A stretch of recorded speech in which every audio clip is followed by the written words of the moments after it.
The wildlife of Papua New Guinea is unique, and more species are being discovered every year. The remote and rugged terrain isolates these creatures and provides them with a natural sanctuary. The cassowary, or muruk, is a highly sought-after bird, not only for its meat, but also its feathers and bones, which are used to make daggers, and toenails used to tip the famous huli fighting pick.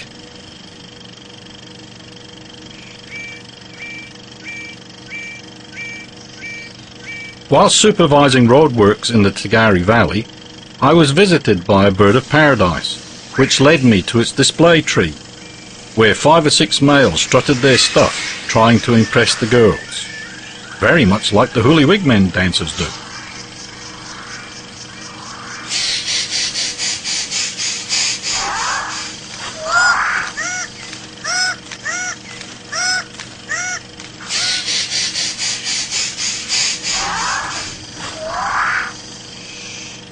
As part of the Independence Day celebrations, a competition was organised to find the longest snake. I went on patrol and left my wife Morag to judge the winner. Many snakes were brought to the house, and when told they were not long enough, they were simply thrown off the veranda into our garden.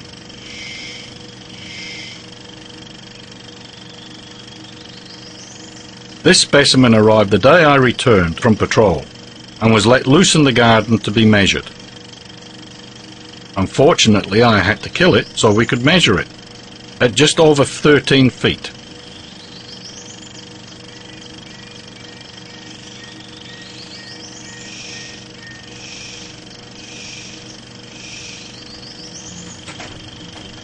Morag decided to show she was not afraid of snakes, especially when they were dead.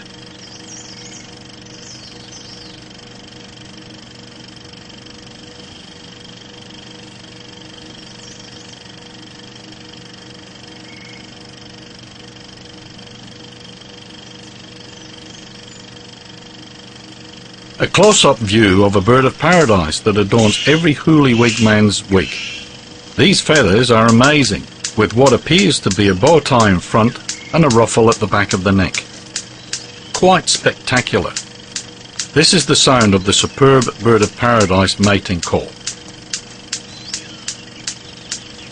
Many visitors came to Komo, including Spanish documentary makers.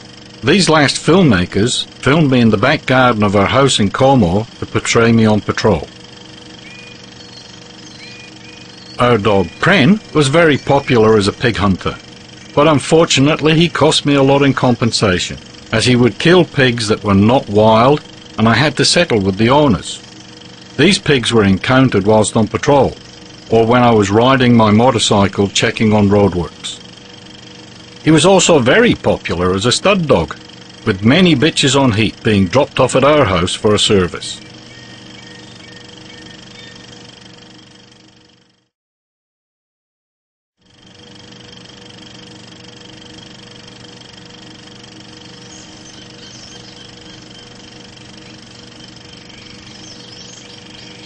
When Papua New Guinea's currency changed from Australian dollars and cents to kina and toya, a patrol was organised to visit the 3 rest houses in the Tagari Valley, with a view to taking the new currency to the people rather than having them come into Komo. The patrol consisted of the local government clerk and treasury official, whose job it was to supervise the exchange of the currencies. We advised the people that they should really put their money in the bank and not leave it in their houses, as it could be destroyed should the houses catch on fire. At this time, 2 men were arrested for fighting, and as punishment they had to carry the very heavy patrol box containing all the coins back to Komo.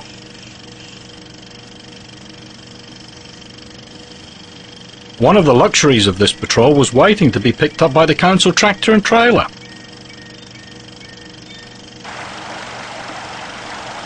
One of the most majestic Kunda bridges I have ever seen crossed the Tamalia River on the way to Rest House number 3.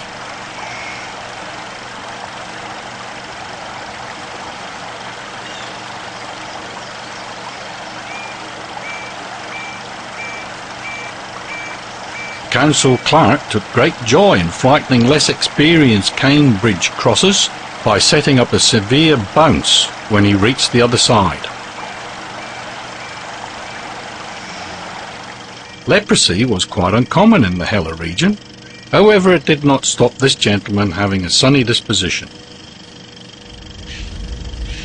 Rest house number 3 was deemed to be unfit for human use, as it was full of chickens and fleas, which were capable of causing scrub typhus. Therefore, we had to destroy it by fire. The Tagari Valley, in my opinion, has some of the most spectacular scenery in the region. There were many hoop pine trees in the valley, which have subsequently been cut down.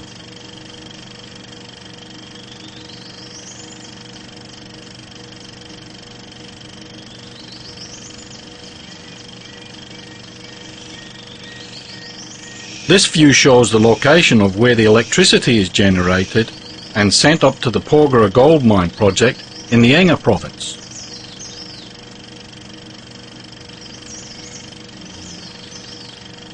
Rest house number 1 is very close to the current Nogali gas wellhead and oil search facility.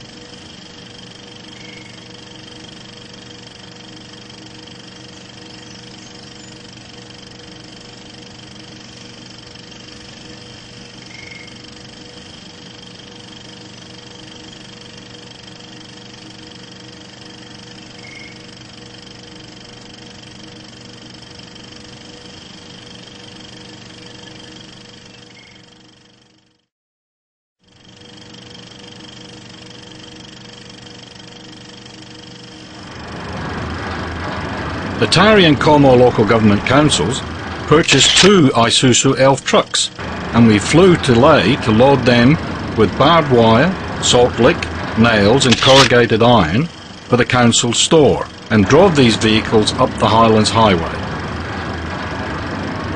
The number of the different tribes along the highway was quite significant, witnessed by the changing cultural dress worn by many of the people. In 1974, the Highlands Highway had an unsealed surface and was generally not much wider than a single lane. However, it was a very good road to drive on, perhaps because of the limited number of vehicles that used it compared to today.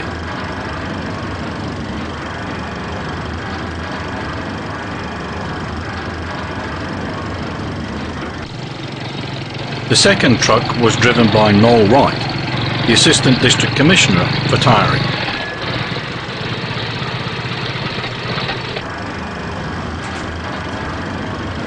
The trees shown along the Highlands Highway are casuarinas.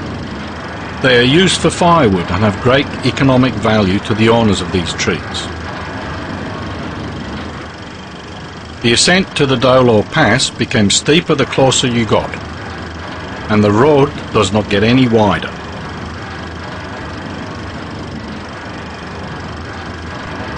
It was good to see the other truck was still on the road and still following me. And me pride no go through on this little road. Don't want me no like Kalapi go down. As you can see, other vehicles can overtake you at any time and without warning.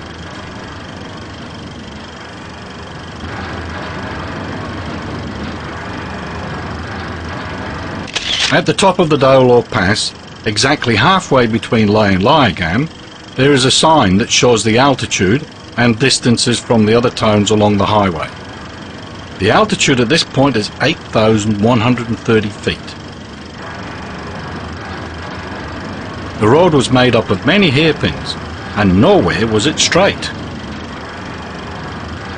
The convoy continued along the Highlands Highway all the way to Mendi, where the Komo truck was broken down in order to fly it into Komo by RAAF Caribou.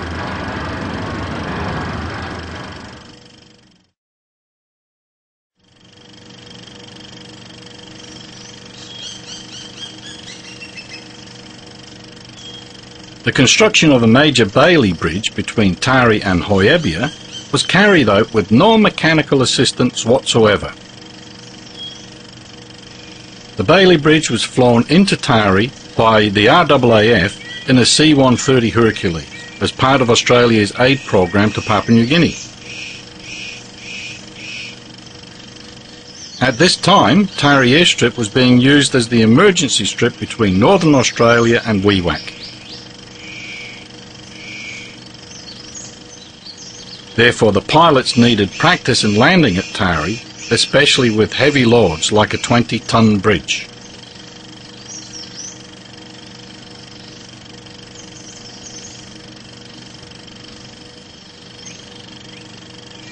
Pure manpower built the bridge and pulled it across the gap to its new footings.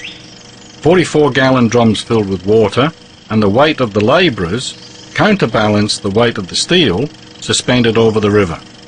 A fantastic job.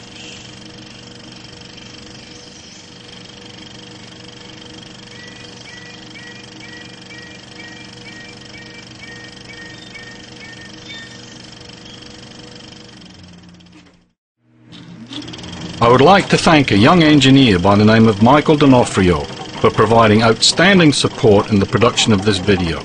Without his assistance, this video would not have been possible. Morag, me, Craig and my mother-in-law, yes, we can't forget the Lapoon Mama, thoroughly enjoyed our time in the Komo and Tagari areas. Morag's mother has since died, but would have really liked to have seen this video. Craig has now grown up to be a wonderful young man with a beautiful wife and healthy family. This video was brought to you by MCJV. MCJV hopes you enjoyed the production and looks forward to working with you on the Komo Airfield project over the next 2 years.